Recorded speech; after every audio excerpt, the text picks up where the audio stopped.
Welcome to the Aconic Podcast with me, Soon Yu, your host. The Aconic Podcast features candid conversations with successful Asian and AAPI leaders who share their personal journeys of challenges and triumphs. The Aconic Podcast is brought to you by the Asian American Foundation, by Gold House, and by the founders of the Asian Alumni Chapter of the Stanford Graduate School of Business, and is made possible through the generous support of Altos Ventures, whose offices also serve as the home of the Aconic Podcast. She pulled me aside after we did an executive presentation. She's like, "You can stop fighting now, you've won."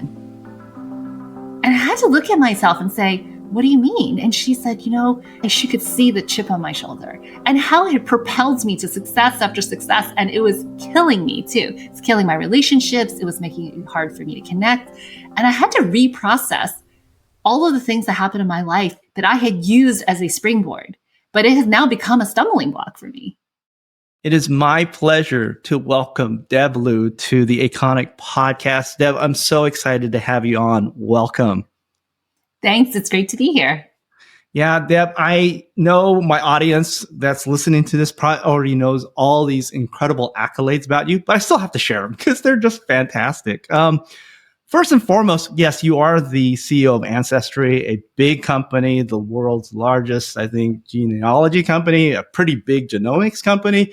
But I think more importantly, you're one of the most renowned tech leaders that we have in all of Silicon Valley. And so I just feel like that's something that you've been able to own. And in fact, you've gotten many accolades about that. I think you were voted, I think, one of the most influential people in, I think, was it commerce and payments.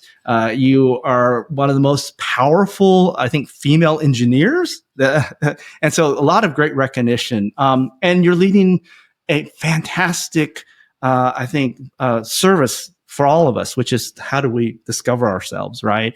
And you guys are doing some great stuff at Ancestry that has new innovation. I mean, I think we can even track our pets' DNA now. It's amazing stuff you're doing.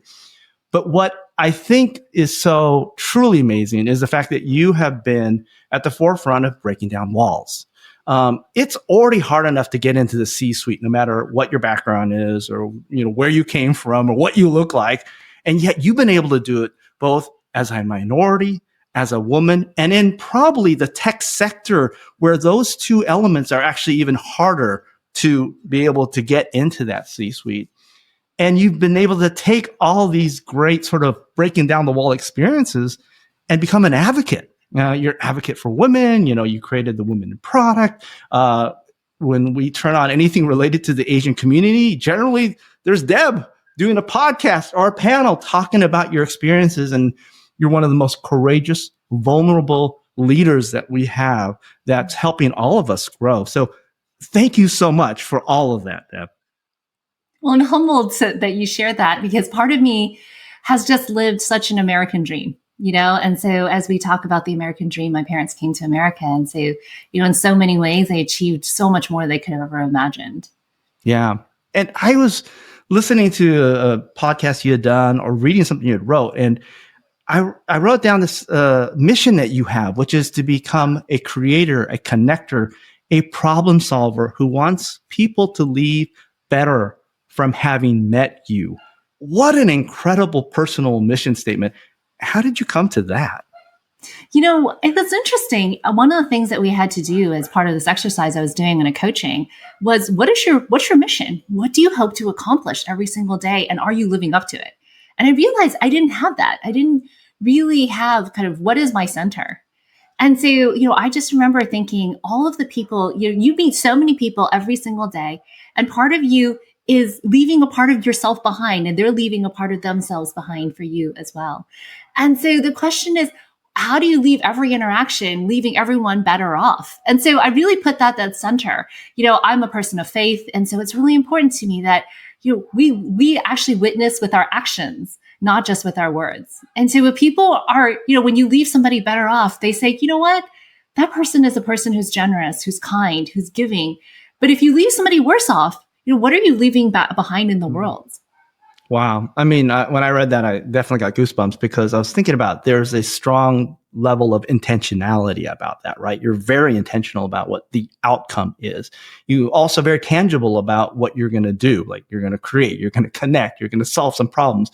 And what forces people who are with you, but also you, to be very present, which I think is incredibly powerful tool. And I know you talk about it in your book, Take Back Your Power, right? Is part of it is always being present and always realizing that every moment is yours and you have agency. And so what I wanted to do with you actually, is actually, you talked about this idea of reversing your legacy. Well, you have a legacy now. And I'd like to actually, maybe reverse is the wrong word. I'd like to rewind. Okay. And when I look at some of the things that you've spoken about, to me, you're the perfect embodiment of a living prototype. Somebody who started out as, we'll take the product idea, right? Because you're a product expert, and said, look, I'm going to create version 1 now. And then I got some feedback and I've tested this and it didn't work here. It worked here. It worked over here, but it didn't work over here. And I'm going to create version 2, version 3. There's probably been 7 versions of Deb. So let's go back to version 1.0 when you were growing up in South Carolina. Talk about how your experiences there actually served as a prime motivator for maybe your first few versions of product Deb. Yeah, it's interesting. My parents actually came to America and they met each other in New York, and we lived in Queens. When I was growing up, I was born in Queens. And, when I was 6, they decided to move to a place that they had never been, the state of South Carolina. And my dad was discriminated against at work, and they wouldn't honor his degree to make him an engineer. And so his friend, who's Indian, moved to the South, worked for the government, and said, the government doesn't discriminate. You should come here. And I have no idea why my parents, who had never been South, decided to do this. But at 6 years old, I moved to a place where no one looked like me. From a town where a lot of my relatives lived, where I grew up only speaking Chinese. And I was a foreigner in a foreign land, and I was always the other. And I remember even as a child, people coming up to my parents and say, go back to where you came from. Huh. And that sense of alienation, the sense of, people making fun of the food we ate, how my parents spoke, everything about us, people prank called us constantly. They egged our house, they broke our windows. And my parents just took it with such aplomb that I just couldn't imagine. And I just remember thinking, my sister and I used to plot of how we were going to move back to New York when we were going to go to college, and we would never come back there. And so, version 1.0 learned the lesson the hard way, which is if I were smaller, if no one noticed me, if I was less, then people wouldn't comment. I wouldn't have to be listening. I wouldn't have these racial bullies constantly, taunting me. And so I became that, put your head down. My parents were like, just put your head down and work hard, ignore them. And I did it all the right way, as they say. They said, that's how you succeed in America. And version 1.0 did all those things. I got a great SAT score. I got into a college. I graduated number 1 in my class. I did all the things. And you know what? When you get to 1.0, the reason you need 2.0 is because it stops working for you. There's features that are not there. There are things that you need to change. And, I think that is what I had to learn, which is how do I adapt and change and continue to grow? Well, we're going to jump into 2.0 in a second. But back to 1.0, I can imagine, obviously I grew up in America. I came when I was 3, and I was always felt very conscious when my parents spoke Taiwanese to me, because it just sounded different than everybody else in the grocery store, right? And everyone looked at us like, who the hell are you guys, right?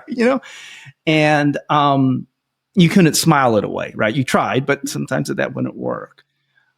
And you're right. Part of it was avoidance, right? But part of it was a need for acceptance for me. But also, I think part of it would leave anybody with the sense of being angry, being upset, and potentially using that as motivation to say, I'm going to show everybody that, somebody that looks like me, that talks like me, can actually do great things. And I think you've talked a little bit about the idea that early on, that served as a motivator. This idea of being a perpetual foreigner served as a motivator for you to, I think in 3rd grade, you decided that you wanted to be the best. Can you talk about your seminal decision in 3rd grade?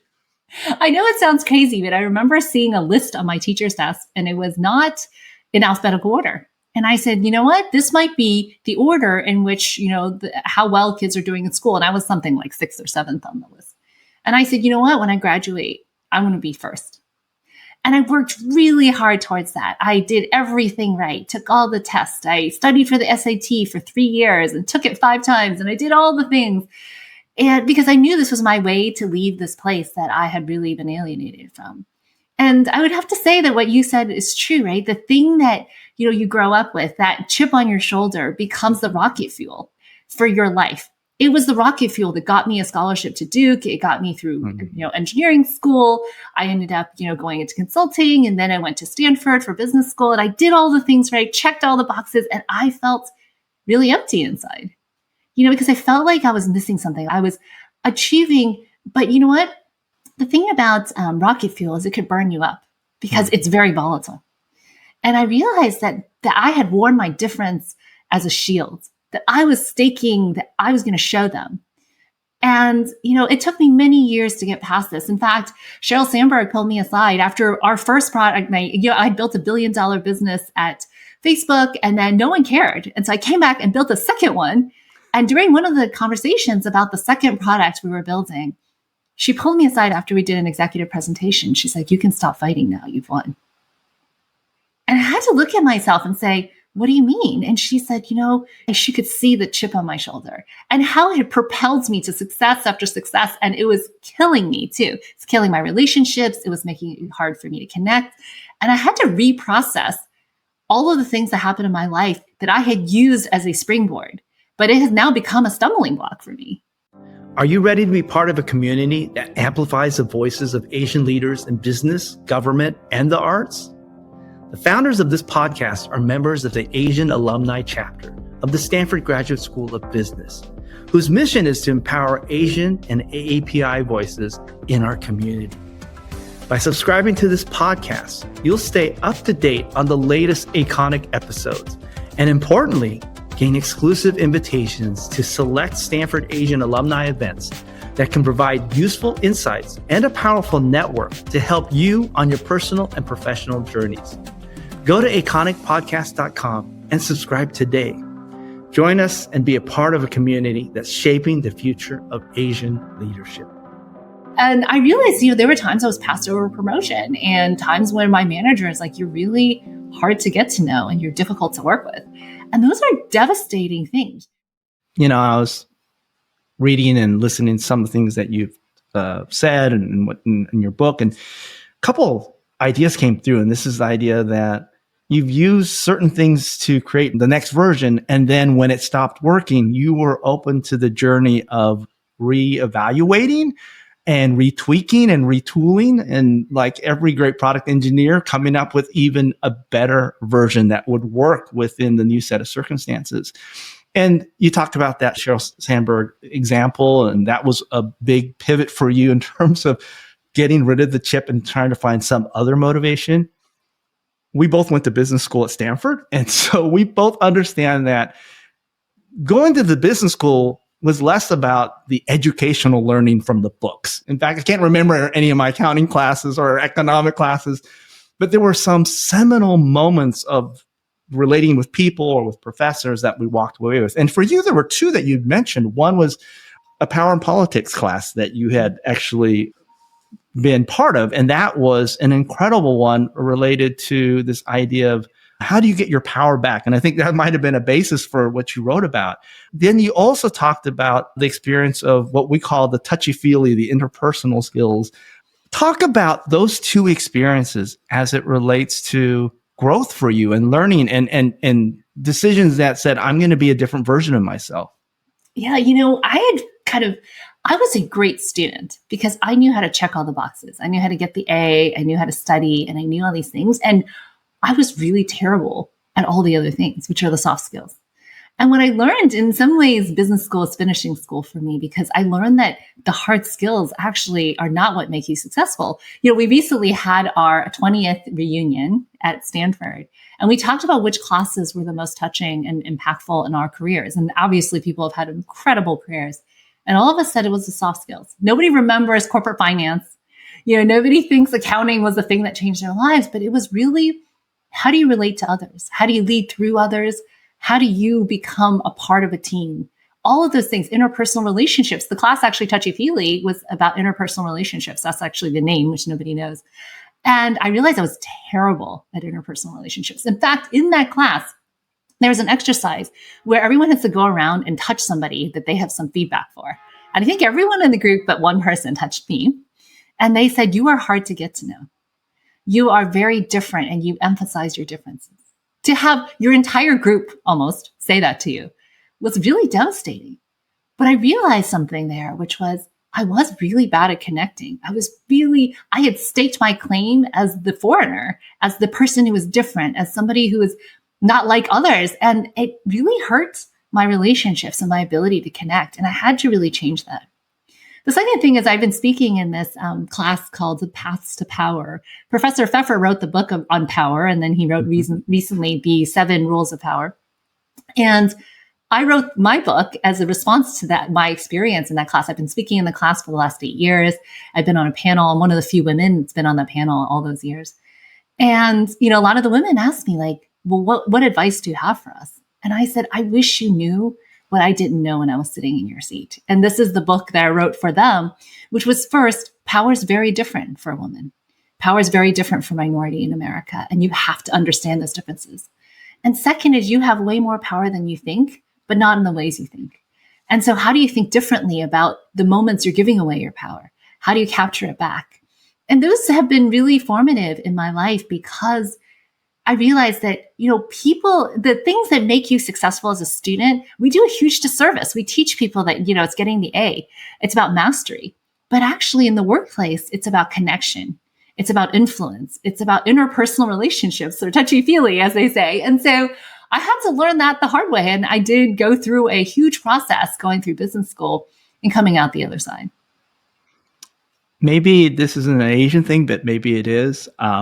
I also sucked at interpersonal skills, and not until I got my 360 did I realize how bad I was. And yes, so I have great empathy for the idea that what got us there is not necessarily what's going to make us successful or impactful or helpful for others. And it was a big aha. I think something else you also learned, I think, in your power and politics class was that you actually needed to learn a new language. Mm-hmm. And this is the idea of the unconscious bias against people who are quieter, who sort of sit in the background. And you're an introvert, even though if you went online and typed your name and saw all the things that you do and all the places that you show up, people go, oh, Deb's an extrovert. That's not the case, is it? And that was a learned skill. Can you describe that, how you came to the decision to learn this? Well, I just remember being in engineering school. You can go through entire engineering school, turn in your problem sets, get an A on the test, do the labs, and never speak to anybody. And, I did well. And then I realized when I got into the workforce, I went into consulting. I was a Boston Consulting Group, and I didn't get the top bonus. I didn't get the great grades. And I was like, well, what am I doing wrong? And so I went to the partner. And he's like, you're kind of bad at the client part of client service. Like part of our job is, and I said, yes, but my analyses are good. My slides are good. I defended myself. And he's like, yes, but we're in client service. It's about connecting with the client, spending time with them, cultivating the relationship. And I'm like, what does that mean? And I just remember feeling like I was failing and I didn't know why, because objectively the work was good. But actually the thing that was missing was the most important part of it, which was having a relationship with a client to understand and influence them. And I remember sitting back and thinking, what do I do about this? Because all the things I had learned, all the skills I accumulated were just wrong. And, it was funny. I went to business school. I remember reading the rubric for grades. It was something like 30 to 50% of your grade is class participation. Mm-hmm. And I thought, this is terrible. I am going to flunk out of business school because I literally didn't say anything for 4 years. And so I, sat down and I had to really think about how do I learn, speaking up as a skill. And I remember in the organizational behavior class that we had to take our first year, it talks about how organizations are, what makes organizations successful. And at the very end, they asked a question, what are you going to do differently in your life as a result of this class? And it was the last essay question. And I wrote, I'm going to be an extrovert at work. I wish I could say it worked out and I did it immediately. It took me many years on that journey, but I realized that there is a secret bias at work it's biased towards people who are willing to speak on anything, who seem like experts, who talk the most, who have the best relationships. And it's just natural, right? We gravitate towards people that we can connect to. And I had to learn that as a skill. And I just remember even in business school, I used to tally how many times I spoke. And I started grading like how good the comments were, because I just need to force myself out of my comfort zone. And eventually I got to a place where, I remember telling my coach, I said, I feel like I'm squinting in every room. I can't read the room. I can't understand what people are saying. I don't know how to read their emotion. And the other day I was telling her the story about how I was coaching somebody on the phone. I never met her before. And 15 minutes in the call, I stopped and I said, I think this is the problem. You actually have a terrible relationship with your manager and you're really thinking about quitting. And she said, how did you know that? And I said, I could just hear it in your voice. Wow. And I was telling the story to my coach and she said, think about how far you've come. And she's like, the first time I met you, you said you're squinting and now you can meet somebody and in 15 minutes diagnose their biggest issue. And I realized that like anything, it's a skill. It is paying attention. It's active listening, all of those things. But the thing that was the barrier for me was I thought I did everything right until it was all wrong.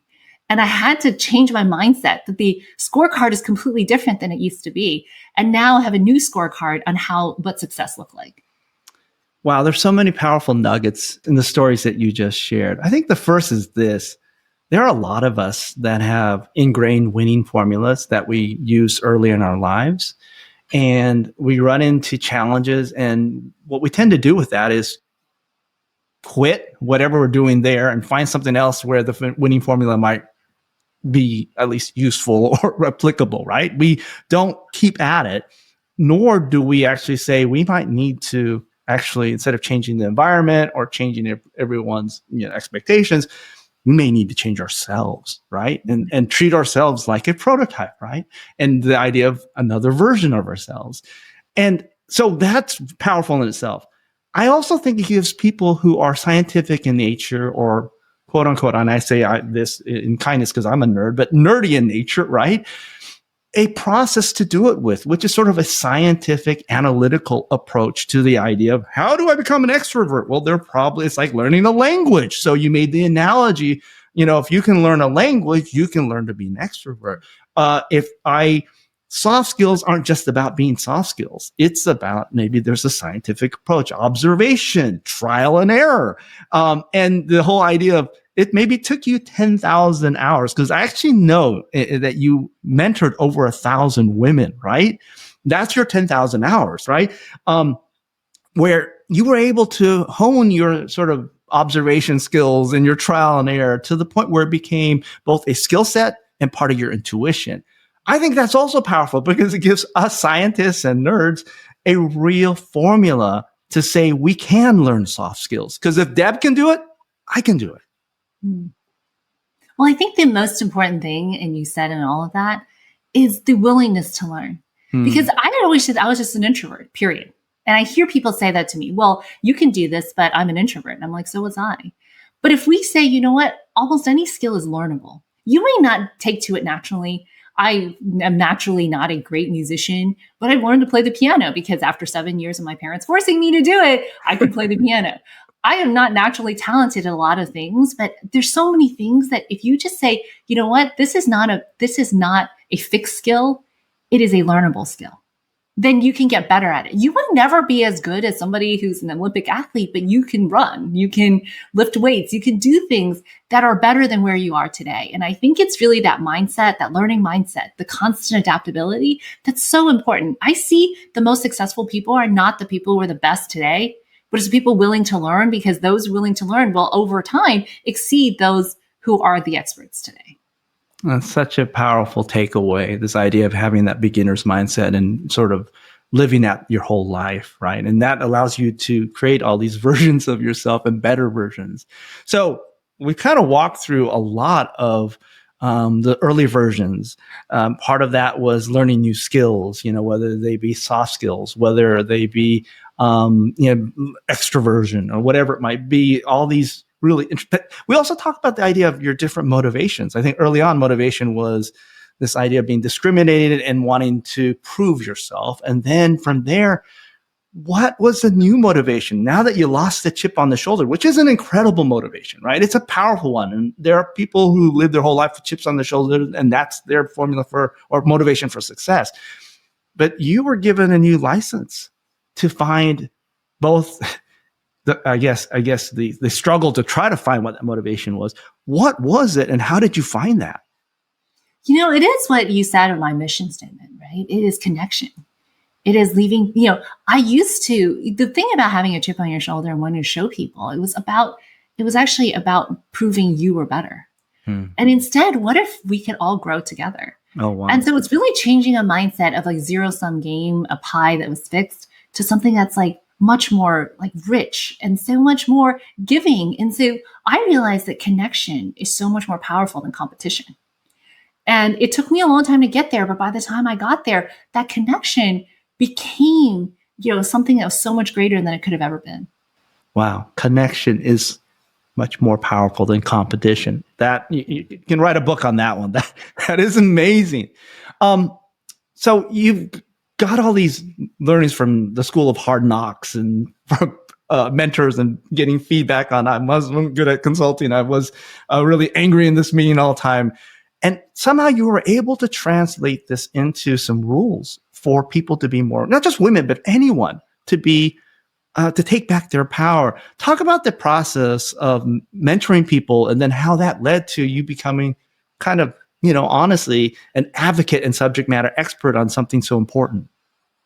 Well, I just remember early in my career, the people that made the most difference were the people who were my mentors and sponsors. And I started teaching this new hire class at Facebook when I was there. And I said, there's going to be a time in your career here where you're going to need an ally, where you're going to need somebody to just talk to, who's not your manager, who's not your peer. Just call me. My door is open. And by the way, some people called me and asked for help immediately. Very few people called me overall, but every week, 2 or 3 people would call me and spend 15 minutes with me and say, hey, I have this problem. And I taught, thousands of people in this class. And I think that really the thread in there was that people just needed someone to help them at different points or just someone to listen to. And so over the years, as I said, over 1,000 people have called me and I've helped them with career decisions, issues with their manager, issues with promotion. But the bigger thing was during that period, I realized I couldn't scale this. I was helping people one at a time, but how could I because there were a lot of really common themes. And so writing the book was a way to scale. They talk about tech. Can you do it once, but can you do it 10,000 times or 100,000 times? And that's where the book came in, which was, how do I take all of these lessons encapsulated in these experiences of coaching? And it'd taken me like 8 years to coach 1,000 people. I couldn't continue this. So I could maybe do this for the next 20 years and still only touch a couple thousand more people. How could I scale that and actually take the same lessons that I was sharing with them one-on-one with a larger group of people? And that's how it ended up in the book. That's fantastic. So that's sort of version 4.0 for you now, right? Is being an author, right? And part of 4.0 is also being this incredible CEO at Ancestry.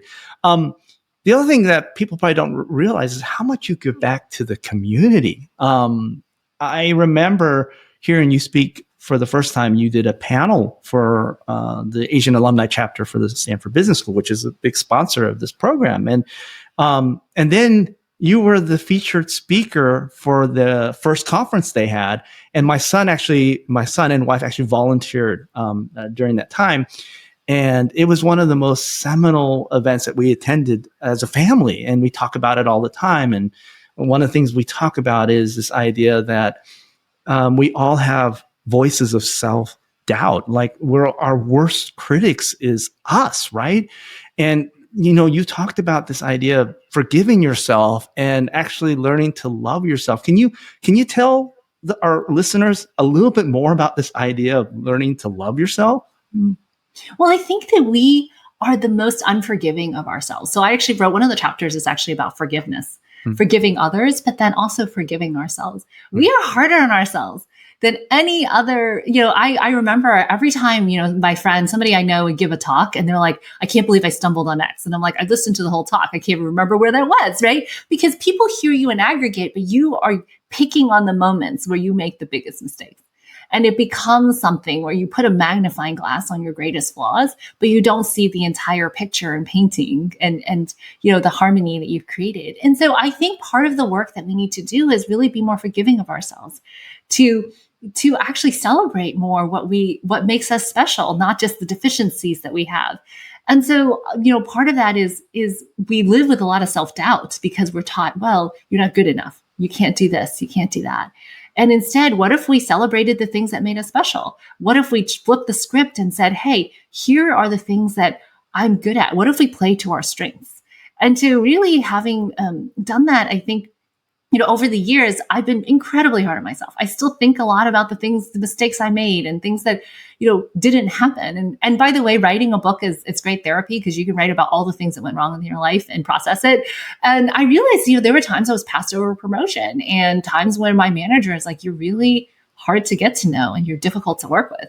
And those are devastating things. But do you choose to dwell in them? Or do you choose to rise above them, change and adapt? And I think that that's what I hope people take away is rather than dwelling in the things that didn't work, that you take the lessons, you pick yourself up and you keep going. That's wonderful. And you've done that throughout your whole career, your whole life, personal and professional, is the idea of being able to take harsh reality and turn it into motivation and inspiration to be better. In today's episode, Deb spoke on the importance of mentorship. One of the organizations she helped co-found is Women in Product in order to continue to provide this type of mentorship. Women in Product's mission is to equip women and non-binary folks to thrive in product management careers at all levels. This organization is important because it helps bring diversity of thought and innovation to the tech community. To learn more, please visit womenpm.org. Thinking about this idea of celebrating what makes us special, if I asked you, what is your superpower? What would you say? I think the biggest thing that I have learned is that I will never be better than anybody at one thing, but I can learn faster than anybody. Mm-hmm. I can adapt. I can change. And that is something that's so important. I love, I tell a story in my book about, my mom used to have these necklaces and she'd just throw them in her jewelry box and they'd get all tangled. And I'm really good. I loved untangling them because I knew there was a time that they were untangled and they would be again. And every few months I go in and untangle her necklaces for her and just lay them back and down and they would get tangled again. I think that is so, because I felt like there was always something to do and something to learn and something to untangle. And so I have this, mentality of always forcing myself outside my comfort zone. Several years ago, I started writing a newsletter and I thought I'll just do this for a year and see what happens, and then, 3 years in, I'm continuing to write it. I still write once a week. If you had told me, a few years ago that I would be able to write something once a week, I'm like, well, how would I even come up with this many topics? It's been I've written almost, I think probably 150, 200 articles, right? And yet every week I have all these things I want to say. And I realized that sometimes it's the actual act of doing something where you learn the most. Because every time I write something, I'm like, oh, I have these 5 other ideas I want to do. And I have, by the way, half-written things about everything. And it never would have occurred to me if, I had not taken the time to make that my New Year's resolution. And by the way, just on that, I have a New Year's resolution every year of doing something and I publish it to all of my friends on Facebook. And then I actually evaluate the year before. And one of them was writing. I've done various things over the years. I was going to work out every day and I've done that for 12 years. Wow. I have done, so there's a number of different things there. I quit soda in 2004. I've never drank soda. I've drunk soda since. But each thing is about, a better version of yourself, as you say, right? And that if you're always learning, you're never stagnating. That's fantastic. That is an incredible superpower, the ability to adapt and to scale that adaptation and do it quickly and do it frequently too. I think that's the hard part. It's the frequent, right? Because each time requires being ignorant or being less skilled and being frustrated and, and it's not always comfortable, right? So that's incredible that that is one of your key superpowers. So one of the key features of this idea of the Aconic Podcast is the hero's journey, right? And not everyone's going to be able to be a CEO of an incredibly big company and a meaningful company, but all of us have had the experience of falling on our face at times, right? And you've done it quite a few times, and you've shared that already in the podcast, right? But of the ones you spoke about, or maybe there's another one you haven't spoken about, But if you look at all those, which was the moment that was the most seminal for you in terms of falling down, in terms of looking in the mirror and saying, I don't really necessarily like what I see, and wanting to sort of grow from that? What was that for you? There was a few, but I think the one I would share is there's a quote from Chuck Colson in the book that said, life is 10% what happens to me and 90% what I choose to do about it. And I think that is so true, which is, there was a job that I really wanted. I had had many, many jobs at Facebook. And there was a job I really wanted. And Mark passed me over for it and gave it to somebody else. And I reached out to him and I said, I really wanted that job. And if it ever opens up, I really want a chance at it. And he's like, I don't think it's right for you at this time. And I said, okay. And then that person left. And then he appointed someone else to that role. And I reached out to him again. And he said, not only am I not going to give you this job, you'll never have this job while you're at this company. And he said it, he said it in a very matter-of-fact way. I know him pretty well. And he didn't say it as an insult to me. He just said, I didn't think it was a good fit. Now, you get to decide in that moment what you're going to do. Mm-hmm. Some people are like, well, you could quiet quit, you could leave, you could do all these things. And I said, no, actually, I had to decide, is this going to be what is going to be my next chapter after each no? Rather than just dwelling on it, I said, you know what? I'm going to turn the job I have to the job that I want. I'm going to do all the things that I didn't do the first time. I'm going to free myself and say, you know what? I'm going to do all the things and have the courage to change, to shape the job, and it becomes what we want. And I did that. In some ways, I did my best work after each no. But it was because I was able to process it and move forward. And so I think so many times, when I talked about, turning your stepping stone into a stumbling block, a lot of people reach stumbling blocks in their career. They are stuck. They get passed over and they just don't know what to do. And I had a friend who this happened to. She went to a company and it just didn't work out. And she took a next job. And I said, I don't think this is the right job for you. And she stayed way too long. And I said, I think the pace of the company isn't right for you. And I don't think the role is right for you. And it took her about 4 or 5 years. And then she went to another job and I saw her take off again. And I told her later, I felt like you took a long, because she was like, I was dwelling on the previous job. I was dwelling on the mistake that I made. And I said, but you have I can see you stretch your wings and fly. And it's amazing. And I say this to a lot of people who I coach. I said, I see you barely keeping your head above water. What does it look like to soar? What does the environment look like where you can soar? And can you find that? Mm-hmm. And I saw her kind of struggling in the water. And then now I see her soaring and it's so incredible. And so I want that for everybody. And I think that's, when you have a stumbling block, you get to choose what to do with it. It could be a tool to your next step. It could be a springboard to something so much better. Or it could be the place that you stop and you dwell for a long time. That's such a powerful quote, the idea of the 10 versus 90% and how we tend to fixate, not even on the 10, because inside the 10, there's actually a lot of good. It's the 1 and the 10, right? So maybe it's the 1%. Like when we get a performance review, we don't look at all the things that are strengths or things that we did. We look at that one quote from that one person that said something bad about us, and we can't let that go. In fact, I still have a quote from one of my 360s that I'll never forget. And it's like etched in my brain, and it's fixation, right? And what you're saying is, don't focus not even on the 10%, the 1% of the 10%. It's this idea that there's 90% available to you to take charge, to change your circumstances, to reframe, to re-engineer, retool, create another version, right? But that takes work. It takes work. And it sounds like that's something that you've been able to really incorporate as your winning formula now. So what's next? You've been an incredible, you look at all these versions, right? You were originally somebody that was an overachiever, under the radar, but overachiever. And that was a winning formula until you realize that's not enough. I've got to become good at people skills and be an extrovert. Okay, I did that. And now I'm becoming a great mentor. I'm going to scale that. Okay, I've done that. Okay, now I'm going to lead an incredibly meaningful organization that connects people to their personal journeys and connects them to other people's journeys in such a scalable way. What's the future hold for you?